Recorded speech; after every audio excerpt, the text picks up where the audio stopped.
बिस्मिल्लाहिर्रहमानिर्रहीम। अस्सलाम वालेकुम दोस्तों, आए रोज़ पाकिस्तान अपने दिफाई असासों में बेहतरी कर रहा है और अपने दिफाई हसार को मजबूत से मजबूत तर बनाने में लगा हुआ है। आज की इस वीडियो में हम आपसे इसी मसले पर बात करेंगे और आपको बताएंगे कि पाकिस्तान अपनी दिफाई सलाहियत को बेहतर से बेहतर करने के लिए किस किस्म के इकदामात कर रहा है, और आपको ये भी बताएंगे कि पाकिस्तान की दिफाई सलाहियत किस हालत में है और इसको मजीद बेहतर करने के लिए पाकिस्तान कैसी कोशिशों में मसरूफ रहता है। इससे पहले आप हमारे चैनल फैक्ट्स प्लस टीवी को सब्सक्राइब कर लें और साथ लगे घंटी के निशान को दबा दें ताकि आपको हमारी आने वाली तमाम वीडियोस का नोटिफिकेशन बर वक्त मिलता रहे। दोस्तों, पाकिस्तान की दिफाई पोजीशन ऐसी है कि पाकिस्तान को अपनी दिफाई सलाहियत में बेहतरी के लिए हर वक्त काम करना पड़ता है, क्योंकि पाकिस्तान के मशरक में इंडिया है, मगरब में अमरीकी फौजें मौजूद हैं, नेटो फोर्सेस मौजूद हैं और अफगानिस्तान में भी इंसर्जेंसी रहती है। इसके अलावा और भी गैर मुल्की एजेंसीज अफगानिस्तान से पाकिस्तान में ऑपरेट करने की कोशिश करती हैं और पाकिस्तान को डिस्टेबलाइज करने की कोशिशों में हम वक्त मसरूफ रहती हैं। इसलिए पाकिस्तान अपनी दिफाई सलाहियत को मरहलावार बेहतर करता रहता है। इसके लिए पाकिस्तान मुख्तलिफ तैयारे बनाता रहता है, दूसरा असलहा बनाता रहता है, टैंक्स बनाता है, गोला बारूद तो वैसे ही पाकिस्तान अपना खुद बना रहा है, रॉकेट्स भी बना रहा है और पाकिस्तान अपना मिसाइल प्रोग्राम भी बेहतर से बेहतर करता रहता है। इसी सिलसिले में पाकिस्तान ने इस साल के आगाज में ही गजनवी मिसाइल का तजर्बा किया था, जिसकी रेंज 290 किलोमीटर है और जो जमीन से जमीन तक मार करता है। इसके अलावा जनवरी के आखिरी हफ्ते में जिस दिन जो बाइडन ने अमेरिकी सदर ने अपने ओहदे का हल्फ उठाया, उसी दिन पाकिस्तान ने शाहीन 3 का एक कामयाब तजर्बा किया, जिसकी रेंज कोई 2750 किलोमीटर बताई गई है, हालांकि है इससे ज्यादा।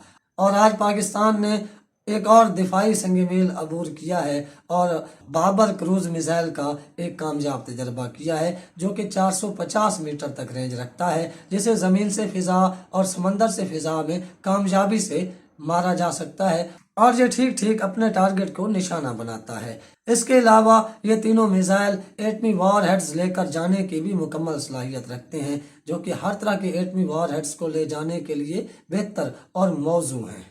इस मिसाइल के तजर्बे के बाद पाकिस्तान ने दुनिया को अपनी दिफाई सलाहियत का अमली मुजाहरा करके दिखाया है और दुनिया को बता दिया है कि पाकिस्तान कोई तरने वाला नहीं है। इसलिए पाकिस्तान की तरफ कोई मैली आंख से देखने की कोशिश बिल्कुल ना करे। अगर ऐसा कोई करेगा तो पाकिस्तान इसका मुंह तोड़ जवाब देगा। पाकिस्तान ऐसे तजर्बात इसलिए कर रहा है कि पाकिस्तान अपने दिफा को नाकाबिले तस्खीर बनाने की कोशिशों में है और इंशाल्लाह ये मिसाइल न सिर्फ पाकिस्तान के दिफा को मजबूत बनाएंगे बल्कि पाकिस्तान को हमेशा के लिए नाकाबिले तस्खीर होने का पैगाम भी देंगे। ये राडार पर नजर न आने वाला मिसाइल है और कामयाबी से अपने हदफ को निशाना बनाता है, बहुत तेजी से अपने हदफ को निशाना बनाता है। और DGISPR के मुताबिक इस मिसाइल का इस बार तजर्बा multi tube launch missile vehicles के जरिए किया गया है, ताकि इस मिसाइल के तजर्बे को और बेहतर किया जा सके। यह मिसाइल मुकम्मल तौर पर अपने अहदाफ को निशाना बनाने में कामयाब रहा है। यह मिसाइल तजर्बा उस मिसाइल ट्रेनिंग सिस्टम का हिस्सा था जिसके जरिए पाकिस्तान अपने मिसाइल सिस्टम को अमेरिकन GPS सिस्टम से चाइनीज GPS सिस्टम पर शिफ्ट कर रहा है, क्योंकि अमेरिका ने जो इंडिया से नया दिफाई मुआहदा किया है उसके तहत अमेरिका ने इंडिया से यह वादा किया है कि वो उसे GPS सिस्टम से ली गई मालूमात शेयर करेगा। तो पाकिस्तान नहीं चाहता कि उसके मिसाइल प्रोग्राम की या GPS पर आने वाली तमाम मालूमात इंडिया के साथ अमेरिका शेयर करे। इसलिए पाकिस्तान ने अपने मिसाइल सिस्टम को अमेरिकन GPS सिस्टम से हटाकर चाइनीज GPS सिस्टम पर लगाना शुरू कर दिया है और ये मिसाइल तजर्बात उसी की कामयाब कड़ी है। इसके अलावा इन तजर्बात से पाकिस्तान ने भारतीय फौज की कोल्ड स्टार डॉक्ट्राइन को तबाह बर्बाद करके रख दिया है और उनकी ये कोल्ड स्टार डॉक्ट्राइन शुरू होने से पहले ही अपनी मौत मर चुकी है और दुश्मन के अज़ाइम हमेशा के लिए नाकाम हो चुके हैं और होते रहेंगे।